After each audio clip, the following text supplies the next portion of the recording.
I will start by describing very briefly what this dissertation is about. I'll say a few things about that, and I will then proceed by making a few comments about some things which are not to be found in the dissertation. So the title is Luigi Nono and the Metaphysics of the Avant-Garde. It consists of three big chapters. The center of chapter 1 is broadly Hegel, I would say, of chapter 2 Heidegger, and of chapter 3 Luigi Nono. So in chapter 1, what I do is that I provide a metaphysical diagnosis of the failures and contradictions of the historical avant-garde movements. So I don't simply show why the avant-garde failed. I'm trying to show why the failure of the avant-garde was somehow inherent in the metaphysical commitments of the avant-garde. So although the concept of the avant-garde was born within the framework of philosophical modernity, the project of the avant-garde envisioned a break with art as institution, and therefore like a radical rupture with aestheticism, which was the culmination of cultural modernity. So the historical avant-garde failed because in a way it misunderstood its object of negation, and therefore it misunderstood its own condition of intelligibility. And it is precisely in this sense that understanding the failure of the avant-garde requires a better understanding of modernity. And this is why I decide to turn to Hegel. And in light of close reading of the phenomenology of spirit, and in light of the discovery that the constellation of intelligibility of modernity, which in my opinion are negativity as determinate negation, subjectivity as a complex social practice, and a progressivist conception of temporality. So, in light of the discovery that this whole thing, this constellation, is at the same time the condition for the possibility of the avant-garde, I argue that the avant-garde never achieved a break from modernity because it remained parasitical upon modernity. Therefore, in other words, if modernity is the idea of perpetual self-transformation, then the avant-garde played the role of being its transformative instrument. So this diagnosis leads to chapter 2, where Heidegger's work provides the possibility for thinking and preparing an era beyond modernity. And the reason I turn to Heidegger is not just because his work is a very profound critique of modernity, it's also because his ways of thinking, he operates constantly between beings and being, between what he calls the ontic and the ontological. So, because I aim eventually to revive the concept of the avant-garde, at the same time, I will have to argue for a fundamental transformation of the metaphysical commitments of the avant-garde, and this is what I get from Heidegger to say what this transformation will be about. It is that the avant-garde has to be understood not simply as a new historical era, but rather as a new ontological era. That means like an era that comes with its own historical constellation of intelligibility. So this is the mechanism that I get from Heidegger, this constant back and forth, and little by little throughout the entire chapter I'm trying to reconstruct a concept of time as presencing, a concept of a subject as a relational identity, and a new mode of negation which is no longer understood as determinate negations, ablation or overcoming, but rather as appropriation. And this gradual reconstruction leads finally to the transformation of metaphysics, to the transformation of what metaphysics means, which in turn leads to the transformation of the metaphysics of the avant-garde. And this, in the end, results in what I call the new ontological era of the avant-garde, which comes with its own metaphysical commitments. It points beyond modernity towards new forms of life and opens up the possibility for a future realization of the project of the avant-garde. And then finally, I turn to the work of Luigi Nono. I examine one of his late works, A Pierre, which is written for contrabass flute, contrabass clarinet, and live electronics. And I argue that this piece points to a transformation regarding the concept of the avant-garde, and also points to an era beyond modernity. And I show that this piece is the result of a very large series of transformations regarding Nono's compositional ideas between his early and his late work. And very briefly, the chapter is like in two parts, a historical and an ontological analysis of this transformation. And I can't go through like all the topics that I discuss in the chapter about Luigi Nono, but I will mention them.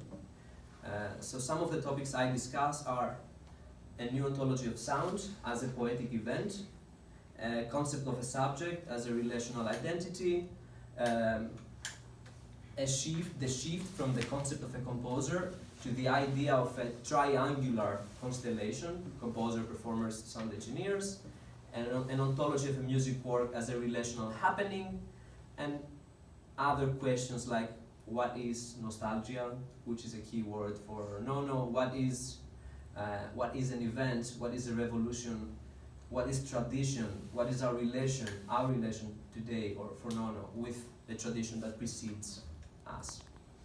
So very broadly, I think that chapter 3, the chapter on Nono, contributes to the body of thought that surrounds the work of Nono, but at the same time shifts the conversation from the technical and analytic aspects of his work, and also from his social, political, or even aesthetic intentions, to the ontological characteristics of his work, and also to the metaphysical commitments of his work.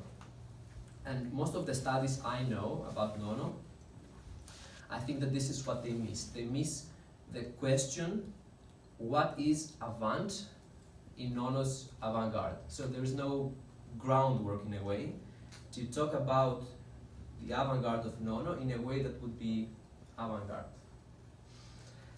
And this is also the case for the general use of the concept of the avant-garde, which is usually taken to be the revolution that engages with the most advanced techniques or technologies, which in my opinion makes manifest a silent refusal to rethink what is the avant-garde.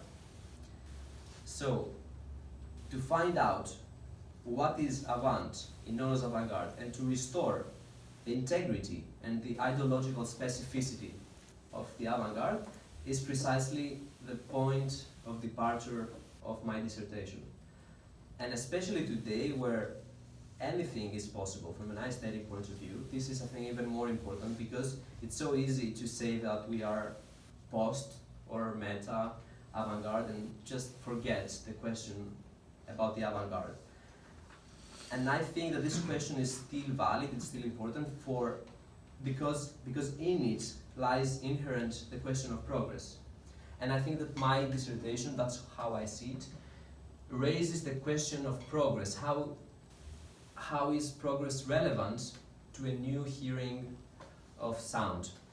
And above all, it is an invitation to rethink the avant-garde, not simply as a new historical era, but as an ontological era that carries out the project of the historical avant-garde and points beyond the conceptual horizon of modernity towards new forms of life and even beyond music in most cases. So this is very briefly a summary about what this dissertation is about. The committee already knows this stuff. I just wanted to make a small introduction about anyone else, and also it would be, I think, nice to put everything together in a short way. A few more comments that I want to make about the dissertation. So it looks like this dissertation is almost two dissertations. in the sense that after chapter 1, which sets the ground, frames the content, raises the main questions of the dissertation, there are really two different worlds, Heidegger and Nono. So whether these two worlds communicate, interact, or determine each other is really a question. And for me, it is the reciprocity of the two worlds that is going to determine the success of the dissertation. So if these two worlds are mutually determined, if they somehow shed light on each other, then no matter how many gaps or mistakes or inconsistencies there are, I think there will be a success, which is to think sound through philosophical thinking, and conversely to understand what thinking itself is through music composition. So in this sense, I don't see this dissertation as having Heidegger as the theory, and then Luigi Nono as the case study that affirms the insights of the theory. Instead, I see it as a new mode of artistic production that is elucidated by philosophical concepts, and then conversely, I see a transition into a new ontological era, which is elucidated by music composition.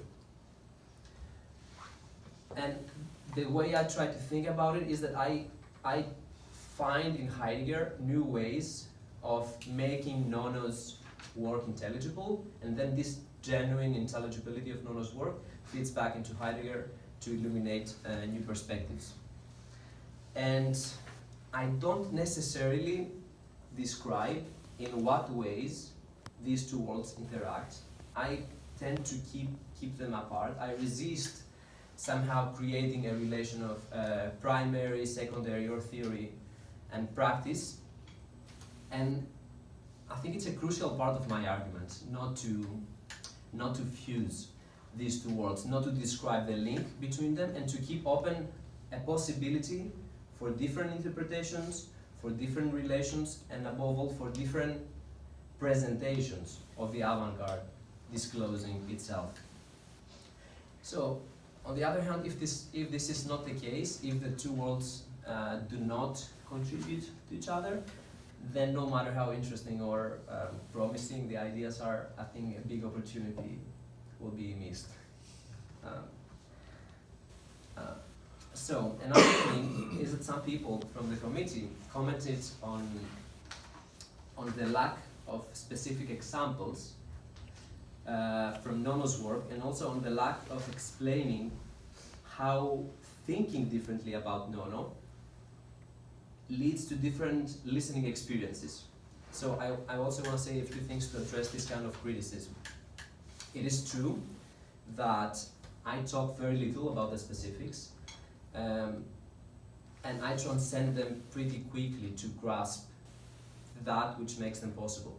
However, I don't really have a disdain for the particulars, and actually there is a tone of analysis about Nono out there, and I've read a lot of them, and I would say that most of them didn't really answer the questions I had about Luigi Nono. Some of them did, and I take them even silently and implicitly into consideration, and in some cases I also acknowledge them as very useful points of departure.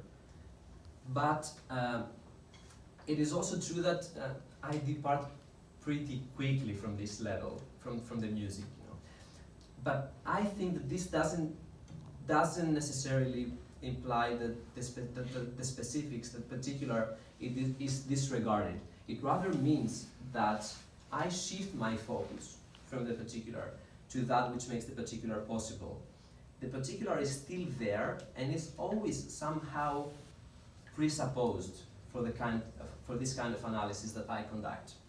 So someone might say that philosophy talks about the universal and art about the particular, but I don't really agree, because talking about the particular means at the same time that the universal has already been presupposed. So analyzing a particular piece of music comes with a fair number of presuppositions, like, let's say, subject-object dualism, this separation between the positing subject and the posited object. I can't take this thing for granted. That's why I'm trying to operate constantly at this pre-analytic, pre-aesthetic level. That's why many of the questions that have been asked, they fall outside this category. They pertain to the analytic, to the aesthetic, and hence I have no answer to some of them. Because if I had an answer to these questions, then I would relapse to this idea of traditional metaphysics. You know, that there is an ontological characteristic that is directly linked to a sensible particular, or that is directly represented by a sensible particular. And this is precisely what I'm trying to avoid, these causal relations, these relations of archic and principial derivation. And that's why I somehow resist making these connections, as I said. So I'm not trying to be descriptive. I see my work as preparatory, in the sense that I prepare the ground for those who would be interested in analyzing the particular in different ways. And I intend to keep open the possibility for different interpretations of the particular. So another thing about this quick departure that I have, you know, from the particular to the universal, I think it also makes manifest a shift from the idea that the work is the subjective expression of the artist, to the idea that art is not just an expression, but art is a happening, is a coming to presence. And this coming to presence presents the metaphysical commitments of the ontological era to which a work belongs. So in this sense, the work is not the work of an artist. Above all, the work is the work of an era. It's not that the work submits to the artist, it's rather the artist that submits to her era. So in this sense, I think that withdrawing from the particular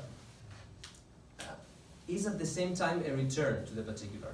But this particular is my particularity.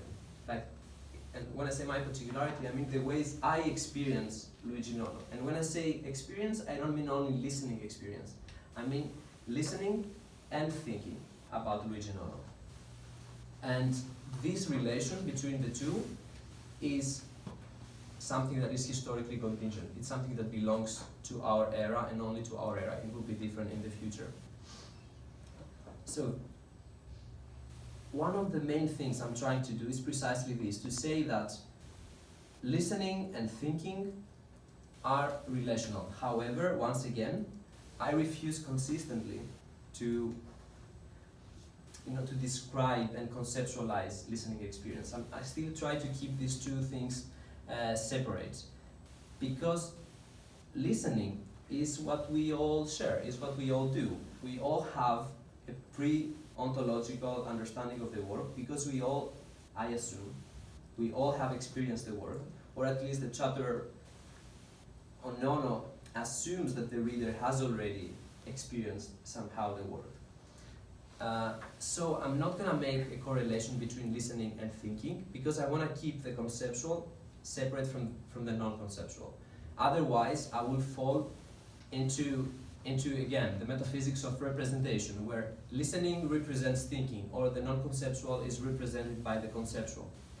And I think this is, in my opinion, wrong.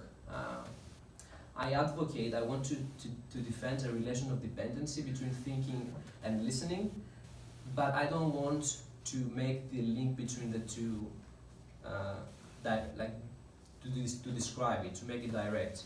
It's very crucial to keep these two worlds separate. And again, I'm trying to operate at this pre-analytic and non-conceptual level of experience. And I cannot predict, I cannot prescribe, and I cannot even manipulate with my ways of thinking this kind of experience. I just see my work as providing a ground and keep open all the possibilities.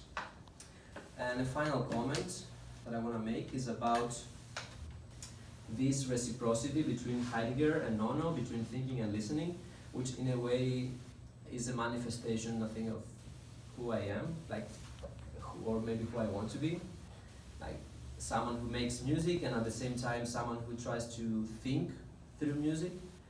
So besides the scholarly evaluation of my work, what is at stake for me in this work is precisely my work, in the sense that I want to see whether my thinking about music, whether my music, the music I make, somehow advances my thinking about music, whether my thinking about music illuminates the ways I make music, and whether I can maintain this critical distance of the two activities and keep them separate. So I think this is what is at stake, and that's why this dissertation is not just academic curiosity for me, but is also a deeply, deeply personal project. Thank you very much.